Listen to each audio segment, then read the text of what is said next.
చీపురుపల్లిలో బొత్స సత్యనారాయణని ఓడించిన కిమిడి ఫ్యామిలీలో cold war ఇప్పుడు హాట్ టాపిక్ గా మారింది. ఎన్నికలకు ముందు వరకు అక్కడ టీడీపీ ఇన్ఛార్జ్ గా ఉన్న కిమిడి నాగార్జునకు మాజీ మంత్రి ప్రస్తుత ఎమ్మెల్యే కిమిడి కళా వెంకట్రావు కొడుకు రామ్ మల్లిక్ కు మధ్య ఆధిపత్య పోరు పార్టీ వర్గాల్లో ఉత్కంఠ రేపుతోంది.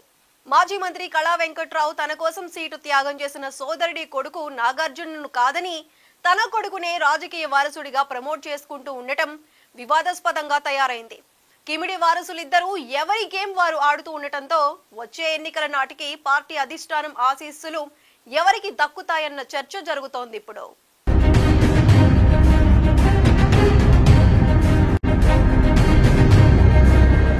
ఎన్నికల ముందు రసవత్రంగా మారిన విజయనగరం జిల్లా చీపురుపల్లి పాలిటిక్స్ ఎన్నికల తర్వాత కూడా అంతే ఆసక్తికరంగా కొనసాగుతున్నాయి.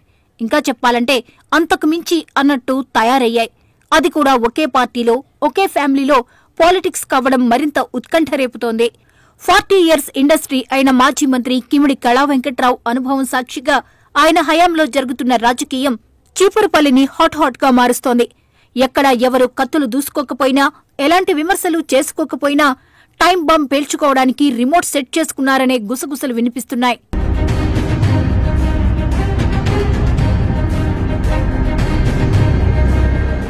కిమిడి కళా వెంకట్రావు శ్రీకాకుళం జిల్లా ఎచ్చెర్లని వదిలి చీపురుపల్లిలో అడుగుపెట్టిన నాటి నుంచి ఈ కోల్డ్ వార్ నడుస్తూనే ఉంది. ఎన్నికల సమయంలో కళా వెంకట్రావుకి చీపురుపల్లి టికెట్ ప్రకటించగానే అప్పటి వరకు ఇన్ఛార్జిగా ఉన్న కిమిడి నాగార్జున తన అసంతృప్తిని బహిరంగంగానే వెళ్లగక్కారు. అటు అధిష్టానం మీద, ఇటు కళా వెంకట్రావు మీద పదునైన విమర్శనాస్త్రాలు సంధించారు. ఇక రాజకీయ సన్యాసం బెటర్ అని నిర్వేదం ప్రకటించారు. యువత రాజకీయాల్లోకి రావద్దు, మోసపోవద్దని హితబోధ చేశారు. కొన్నాళ్లు అజ్ఞాతంలోకి కూడా వెళ్లారు. తర్వాత నారా లోకేష్ చొరవతో బయటకు వచ్చి పార్టీ కోసం పనిచేశారు. చీపురుపల్లిలో పెదనాన్న కళా వెంకట్రావు గెలుపు కోసం కష్టించి పనిచేశారు. స్టార్ క్యాంపెయినర్ గా శ్రీకాకుళం, ఉమ్మడి విజయనగరం జిల్లాలో ప్రచారం చేశారు.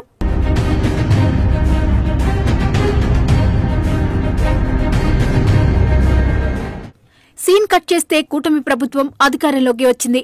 చీపురుపల్లిలో బొత్స సత్యనారాయణను ఓడించి కళా వెంకట్రావు తన ప్రతిష్ట మరింత పెంచుకున్నారు. కళా గెలిచిన నియోజకవర్గంలో మంచి పట్టున్న నాగార్జున ఆధిపత్యం కొనసాగుతుందని అందరూ భావించారు. కానీ ఇక్కడే జాగ్రత్త పడ్డారు కళా వెంకట్రావు. అప్పటి వరకు రాజకీయాలకు పెద్దగా పనికిరాడు అనే ముద్ర ఉన్న తన కొడుకు కిమిడి రామ్ మల్లిక్ నాయుడును తెరమీదికి తీసుకొచ్చారు. తాను రాజ్యంలో ఉంటూ తనయుడికి నియోజకవర్గాన్ని అప్పగించారు. దీంతో నియోజకవర్గంలో పార్టీ కార్యక్రమాలు ఏం జరిగినా రామ్ మల్లిక్ స్వయంగా చూసుకుంటున్నారు.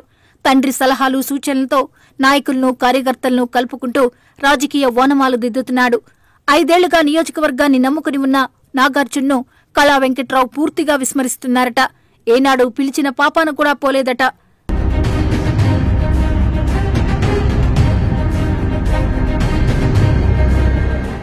దాంతో నాగార్జున పరిస్థితి అంతుచిక్కకుండా తయారైంది.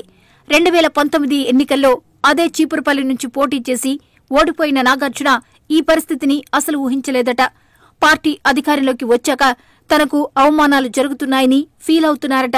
అందుకే ఆయన పెదనాన్న కుటుంబంతో అంటీ ముట్టనట్లుగా ఉంటున్నారట. తన కేడర్ను కలుసుకుంటూ వారితోనే చర్చిస్తూ అక్కడికే పరిమితమవుతున్నారు.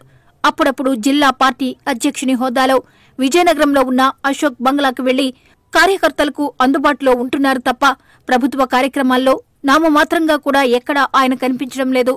నాగార్జున కూడా గతంలోలా ప్రెస్ మీట్లు పెట్టి వైసీపీని విమర్శించడం మానేశారు. అయితే నాగార్జునకు పార్టీ అధిష్టానం దగ్గర పలుకుబడి బాగానే ఉందంటున్నారు. పార్టీకి విధేయుడిగా ఉంటారనే సానుకూల దృక్పథం ఉందట. నారా లోకేష్ సపోర్ట్ ఉండడం, గతంలో బొత్స మీద చేసిన విమర్శల దాడి కూడా నాగార్జునకు కలిసి వచ్చే అవకాశముందట. కాబట్టి సమయం వచ్చినప్పుడు నాగార్జునకు ఖచ్చితంగా పార్టీలో గౌరవం దక్కుతుందనే మాట కూడా వినిపిస్తోంది.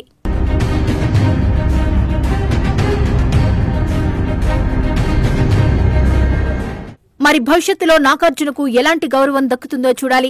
కళా వెంకట్రావు నాగార్జునకు పదవి ఇవ్వనిస్తారా అనే అనుమానం కూడా చీపురుపల్లి తెలుగు తమ్ముళ్లలో వ్యక్తమవుతోంది.